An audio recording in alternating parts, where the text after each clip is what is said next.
হয় সে সাধারণত মুসলিম হিসেবে জীবন অতিবাহিত করে, আর যে সন্তান হিন্দু বাবা মার ঘরে জন্ম নেয় সে সনাতনী ধর্মে দীক্ষিত হয়। এতে মানুষের তো কোনো হাত নেই, স্রষ্টার চাওয়াতেই তো সে হিন্দু ঘরে জন্ম নিয়েছে। মুসলমান না হলে তাকে কেন জাহান্নামে যেতে হবে? তার জন্য ধর্মান্তরিত হওয়া কি সহজ কথা? ধন্যবাদ। যে হিন্দু বোন প্রশ্ন করেছেন সেই বোনকে আমি বিনয়ের সাথে বলতে চাই, আল্লাহ রাব্বুল আলামিন আমাদের প্রত্যেককে বিবেক দিয়েছেন। যাকে আল্লাহ বিবেক দেন নাই, যিনি মানসিকভাবে সুস্থ নন, সেই লোকটা এই জবাবদিহিতার আওতায় নাই। আল্লাহ যাকে সুস্থ বিবেক দিয়েছেন তাকে তার বিবেক সত্যের প্রতি অনুসন্ধান করার, সত্যের পথ খুঁজে বের করার শক্তি সামর্থ্য দিয়েছেন।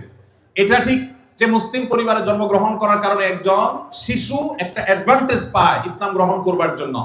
একজন শিশু তিনি অন্য ধর্মাবলম্বী মা বাবার ঘরে জন্মগ্রহণ করার ফলে সে এই অ্যাডভান্টেজটা পায় না, এটা ঠিক। কিন্তু আল্লাহ যে তাকে বিবেক বুদ্ধি দিয়েছেন, সেই বিবেক বুদ্ধি খরচ করা তার কর্তব্য। তার কাছে ইসলামের দাওয়াত যদি পৌঁছে থাকে, ইসলাম যে একমাত্র সত্য ধর্ম সেই আহ্বান যদি পৌঁছে থাকে, আল্লাহ কোরআনে বলেছেন ইন্নাদ-দীনা ইনদাল্লাহিল ইসলাম, ইসলাম হলো আল্লাহর কাছে একমাত্র মনোনীত দিন। আল্লাহ বলেছেন ওয়া মান ইয়াবতাগি গায়রাল ইসলামি দীনান ফালান ইউকবালা মিনহু, যে ব্যক্তি ইসলাম ছাড়া অন্য কোন ধর্মকে দ্বীন হিসেবে গ্রহণ করবে সেটা আল্লাহর কাছে অ্যাকসেপ্ট হবে না। এই যে অ্যাকসেপ্টেড হবে না দিন ছাড়া অন্য, ইসলাম ছাড়া অন্য কোনো কিছু, এই দাওয়াত পৌঁছার পর তার দায়িত্ব হয় তার বিবেককে খরচ করা, এটা আসলেই সত্য দিন কিনা সেটা অনুসন্ধান করা। সে এতটুকু যদি না করে তাহলে সে তো আল্লাহর কাছে দায়ী হবে। হ্যাঁ, যেটা আপনি বলেছেন যে অমুসলিম পরিবারে জন্মগ্রহণ করে ইসলাম গ্রহণ করা কি সহজ কাজ? না, সহজ কাজ না, কঠিন কাজ। আর এই কঠিন কাজের জন্যই তো তার বিনিময় এত বেশি যে সে যত পাপ করেছে আল্লাহ তাআলা এই কঠিন কাজটা করার কারণে তার সব মাফ করে দিবে। আল ইসলামু ইয়াহদিমু মা কানা ক্বাবলাহু, ইসলামের আগে সবগুলো আল্লাহ তাআলা মাফ করে দিবেন, কারণ সেই কঠিন কাজটা করেছে। মুসলমানকে তো এরকম আল্লাহ তাআলা তার পুরো প্রোফাইল ডিলিট করে দেওয়ার মতো কথা বলেন নাই। এটা নতুন ইসলামে যারা আসবেন তাদের জন্য রয়েছে। আর যারা খ্রিস্টানদের সম্পর্কে আল্লাহ বলেছেন আহলে কিতাবদের সম্পর্কে যে তারা যদি ইসলামে আসে তাদেরকে ডাবল সওয়াব আল্লাহ তাআলা দিবেন, কষ্ট হবে, ফ্যামিলির বিরুদ্ধে তাকে যেতে হবে, এই জন্যই তো আল্লাহ তাআলা এই রিওয়ার্ড গুলো তাকে দিচ্ছেন। আল্লাহ আমাদের সবাইকে হেদায়েত লাভ করার তৌফিক দান করুন। কাউকে আল্লাহ তাআলা মুসলিম বাবা মার ঘরে জন্মগ্রহণ করিয়ে অ্যাডভান্টেজ দিয়েছেন, কাউকে আল্লাহ তাআলা মুসলিম সোসাইটির মধ্যে রেখে অ্যাডভান্টেজ দিয়েছেন, কাউকে আল্লাহ বিবেক বুদ্ধিতে শার্প রেখে তাকে অ্যাডভান্টেজ দিয়েছেন। অ্যাডভান্টেজ সবাই কম বেশি পাচ্ছে, তবে আমাদের কাছে শুধু নিজেদের দুর্বলতাটাই চোখে পড়ে। আল্লাহ আমাদেরকে হেদায়েতের পথে পরিচালিত করবেন, আমিন। একজন দুইটা প্রশ্ন করছেন। এক প্রশ্ন হচ্ছে স্বামীর কথা শোনাটা যতটা জরুরি, স্ত্রীর কথা শোনাটা কি ততটা জরুরি নয়? স্বামীর কথা যতটা শুনবেন স্ত্রীর কথাটাও কি ততটা শুনবেন কিনা? দেখুন, পৃথিবীতে ফ্যামিলি ব্যবস্থাপনা ইসলামে একটা আছে, আর এর বাইরে পশ্চিমাদের আরেকটা আছে। দুইটা সিস্টেম। ইসলামের ফ্যামিলি ব্যবস্থাপনা হলো আল্লাহ তাআলা কোরআনে পরিষ্কারভাবে নির্দেশ করেছেন আর রিজালু কাওয়ামুনা আলান নিসা, পুরুষদেরকে আল্লাহ রাব্বুল আলামিন নারীদের উপরে দায়িত্বশীল করেছেন, তাদেরকে আল্লাহ তাআলা অভিভাবক বানিয়েছেন। এখন যদি কেউ নারী এবং পুরুষকে সমান সমান করতে চায় তাহলে তার পরিণতি কি হতে পারে পশ্চিমের দিকে তাকালে বুঝতে পারবেন। ভাইরা আমার, একটা ছোট্ট মুদি দোকানও যদি আপনি চালাইতে হয়, একজন মালিক আর একজন শ্রমিক বা কর্মচারী থাকা লাগে কি লাগে না? দুইজনই মালিক, সমান সমান শেয়ার, দুজনই দোকানটা পরিচালনা করে, দোকানটা ঠিকমতো চলবে? কারণ সকাল বিকাল গন্ডগোল বাঁধবে, ঠিক না ঠিক? এভাবে কোনো দোকান যদি না চলে তাহলে একটা সংসার কখনো সুষ্ঠুভাবে চলতে আপনি কাউকে না কাউকে অভিভাবক মানতেই হবে। হ্যাঁ, এর মানে এই না যে অভিভাবক যা খুশি তা করতে পারে, জুলুম করতে পারে, অন্যায় নির্দেশ দিলেও সে অধিকার আছে, সেটা ইসলাম বলে না, কখনো বলে না। ভাইরা আমার, আজকের পৃথিবী নারীদেরকে সমান অধিকার দিতে বলে, ইসলাম ন্যায্য অধিকার দিতে বলে। ইসলাম কি দিতে বলে? সমান দিলে সবসময় সমতা হয় না, ন্যায্য দিলে সবসময় সমতা, ন্যায্যতা যেটা যৌক্তিকতা সেটাই হয়। আল্লাহ আমাদেরকে বোঝার তৌফিক দান করুন।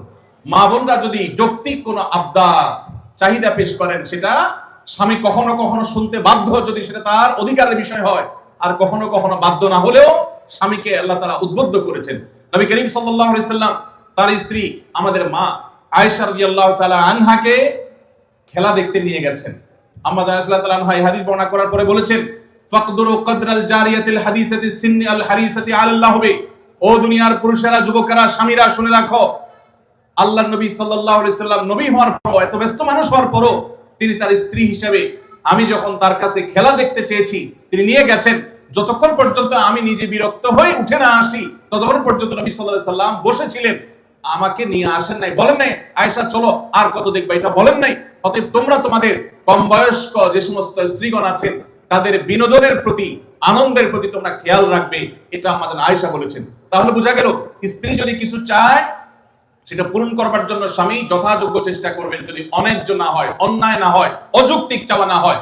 কিন্তু এর মানে এই না যে ইসলাম সবাইকে সমান অধিকার দিয়েছে, সমান অধিকার দিলে মারামারি ছাড়া কিছু হবে না।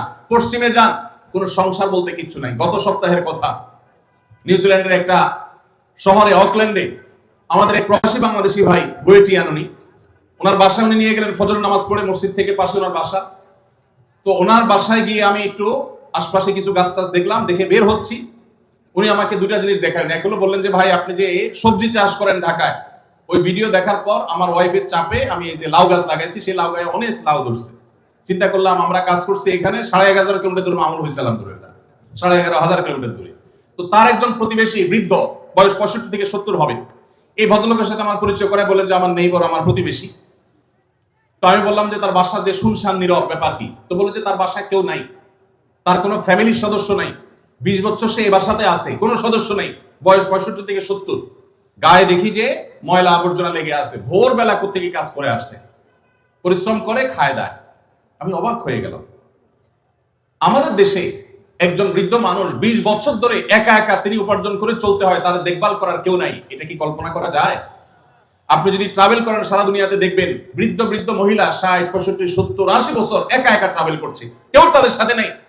ইসলাম যে পরিবার ব্যবস্থাপনা রেখেছে, এটার উপরে পোদ্দারি করতে গিয়ে গোটা পৃথিবীর বেশিরভাগ দেশগুলো নিঃস্ব হয়ে গেছে।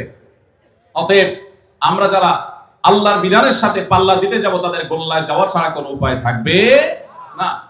মেয়েদেরকে ইসলাম সমান অধিকার দিতে বলে না, কোন কোন ক্ষেত্রে ছেলেদের চাইতে বেশিও দিতে বলে, আবার কোন কোন ক্ষেত্রে কমও দিতে বলে, যেখানে যতটুকু প্রয়োজন ততটুকু। অতএব শিয়ানে সমানে সমানে যদি লড়তে চান, তো ওদের যে অবস্থা হয়েছে, সংসার ভেঙে গেছে, পরিবার ব্যবস্থা ভেঙে গেছে, সে অবস্থা আমাদের হবে। আমি ওই ভাইকে জিজ্ঞেস করলাম এই লোকটা ফ্যামিলি ছাড়া কেন থাকে, কারো কি একা থাকতে ভালো লাগে? তখন তিনি আমাকে বললেন ভাই সাধে থাকে না, এই জন্য ফ্যামিলি ছাড়া থাকে যে বউয়ের সাথে তো 2 দিনে বেশি 3 দিন বনবে না। নিয়ম হলো, আইন হলো, বেশিরভাগ উন্নত দেশগুলোর আইন একই রকম। 3 বছর যদি বিবাহ লাস্টিং করে, বিচ্ছেদ হলে স্বামীর যা উপার্জন আছে তার অর্ধেক স্ত্রীর যা উপার্জন আছে তার অর্ধেক স্বামী পেয়ে যাবে। এই আইনের কারণে মানুষ বিবাহ করতে চায় না, অবৈধ সম্পর্ক দিয়ে সে কাজ সারে, যার কারণে সন্তান হয় না, জেনারেশনের মধ্যে গ্যাপ তৈরি হয়ে যাচ্ছে। আল্লাহ তাআলা আমাদেরকে ইসলামের মতো সুমহান জীবন বিধান দিয়েছেন, এর চেয়ে যৌক্তিক, এর চেয়ে সুন্দর, এর চেয়ে সুখ, এর চেয়ে দাম্পত্য শান্তি আর কোন সমাজে কল্পনা করা যায় না। আল্লাহ তাআলা শুকর সেজন্য।